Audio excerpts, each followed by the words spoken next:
Feliz aniversário, Pedro. Um abraço do Piauí. Um abraço para o Piauí. Na visão de jurista, como deveria ser o sistema judiciário de uma nação conselhista em um socialismo real? Na América Latina, temos a civil law como tradição. Temos a civil law como tradição. Bom, depende do processo transformador, né? Se o processo transformador fosse lento, gradual, não ia precisar de uma civil law. Se ela for repentina e explosiva, talvez seja interessante manter uma civil law. Uma república conselhista, porque, veja, o que impede de você ter o enrijecimento normativo, né? Você ter estruturas normativas, é você não querer fazer com violência e rapidez, né? Você vai aprendendo com a experiência do uso da prática das decisões coletivas. Então você não precisa, você pode fazer com... Tipo assim, se você tem o desenvolvimento lento de instituições que dão comandos e o comando se estabelece como regra, você não precisa estar escrito em lugar nenhum, né? O comando se estabelece como regra, a regra se torna padrão, as pessoas se acostumam, você não precisa de uma civil law. Então, assim, a civil law talvez seja a forma mais eficiente e mais violenta e mais dinâmica de fazer grandes transformações normativas, enquanto a forma common law, né, por estrutura de decisão e segmento de decisão, que as decisões vão se tornando paradigma e etc e tal. Aliás, é incrivelmente mais dialética, né, a forma de common law. Mas acontece que mesmo no direito liberal tem uma tendência dupla, né? A common law tem uma tendência de se positivar e a civil law tem uma tendência de criar sistema de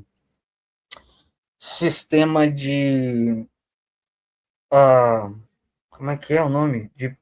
Não é caralho. Não estou achando os livros. É sistema de precedente. Pronto. Sistema de precedente, era isso que eu estava procurando. Sistema de precedente. Você indo latim.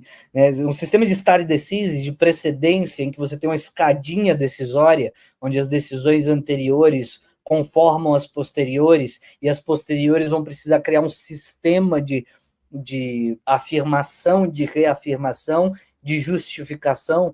É um sistema bem mais inteligente, mas bem mais inteligente, muito mais eficiente. Tá? Regras racionais de sistema de superação. Na verdade, o sistema de common law ele orquestra um sistema de Aufhebung vivo. É muito interessante. Mas o que acontece é que mesmo a civil law vai tendendo para um sistema de precedentes e a common law vai tendendo à positivação, porque tanto um contra o outro de maneira exagerada é extremado. Então a questão é mais de que tradição se parte, mas você vai caminhando mais ou menos para uma homeostase, entende? É como se os dois sistemas tivessem muitos problemas e eles fossem descendo para o lugar comum onde está bem amparado. Mas me parece mais razoável partir de um sistema de stare decisis como paradigma e que a positivação seja a exceção, entende? Então, um sistema conselhista, primeiro que ele não necessariamente precisaria ter um sistema judiciário, você poderia ter um órgão decisório que fosse não judiciário, não precisa ser judiciário, pode ser um órgão, você pode ter um órgão dentro de uma fábrica, por exemplo, que é composto das pessoas mais velhas, que fazem julgamento, mas não só fazem julgamento, né? A forma de divisão de três poderes que a gente tem é uma arbitração histórica, né? Por isso que a gente faz a Aufhebung daí, né? A partir dali, a partir do que foi feito na Inglaterra, se copia para a França e a partir da França para o mundo. Então, exatamente porque a gente saiu dali que a gente mantém essa estrutura de três poderes. Mas podia ser três, mas podia ser seis, né? Podia ser três. Podia ser três, mas podia ser dois, mas podia ser oito. Podia ser três. Então é três só porque na Inglaterra era três da visão de um francês, né, chamado Montesquieu. Montesquieu olhou para a Inglaterra e falou: esse sistema é legal, a gente podia copiar. Né? E aí, daí para o mundo. Né? Então, o que eu quero dizer com isso é que não precisa ser o sistema jurídico não precisa ter um sistema judiciário separado. Você pode ter um sistema jurídico sem ter um sistema corporal judiciário separado, entende? Então você pode ter uma organização, um tribunal, uma estrutura de tribunal que faz isso e outras coisas. Julga, mas também toma outro tipo de decisão. Julga casos concretos, mas também toma outro tipo de decisão.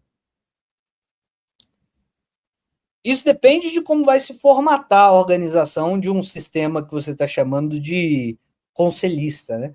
O que os intelectuais do conselhismo têm que ter, os intelectuais do conselhismo, né? Se você está falando de montar uma estrutura de conselhos numa fábrica, numa, sei lá, no condomínio, se você está montando uma estrutura de conselhos, é importante você ter intelectuais que conhecem a história da formação das estruturas de julgamento, sabe? Conhece estruturas de julgamento, para poder comparar uma com a outra, historicamente, e o cara não inventar a roda, né?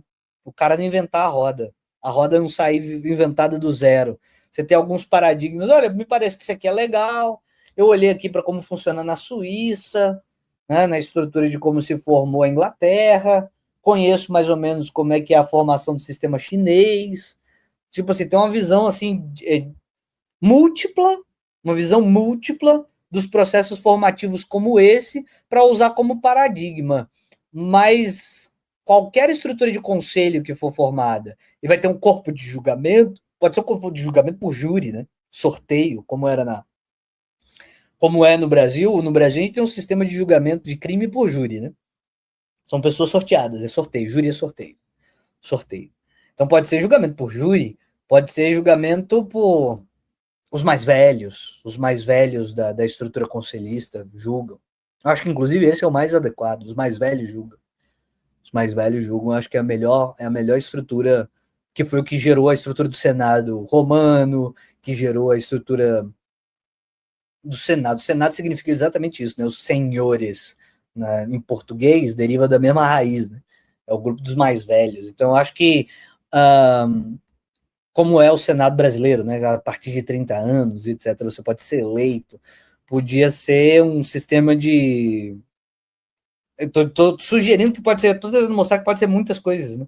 Então, estou tentando dizer uma coisa que poderia. Se eu montasse um conselho de organização de trabalho de 500 pessoas, eu sugeriria que o julgamento fosse feito pelos mais velhos da estrutura conselhista, 500 pessoas, estou pensando em 500 pessoas, né? Os mais velhos por sorteio, uma combinação, então, de sistemas. Os mais velhos por sorteio, quem julga, certo? Você teria que bater uma barreira acima de 40 anos, alguma coisa assim, acima de 40 anos, por sorteio, como é o júri no Brasil, né? Então, uma soma de duas. Mas esse é um palpite que eu daria se eu tivesse uma organização. O que é importante saber é que tem muitas estruturas de organização possível para montar o sistema judiciário, né? O que vai fazer julgamento. Tem infinitas formas. Né? O que a gente tem de comum é esse sistema judiciário, que é de intelectuais formados, que passam em concurso, né? Um sistema intelectualizado, que se forma e cria uma casta de pessoas que julgam, né? Com carreira, né? Um processo de carreira e tal. O que eu chamo a atenção que seria interessante é que não fosse carreira. É isso que eu chamo a atenção.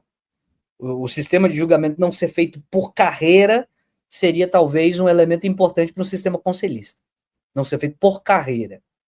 Não ter carreira, ou seja, porque aí você cria casta, né? Você cria uma classe social separada, com elementos próprios, com cultura própria, com a preservação, eu sugiro que, de alguma forma, se tiver um sistema judiciário, que ele não seja por carreira.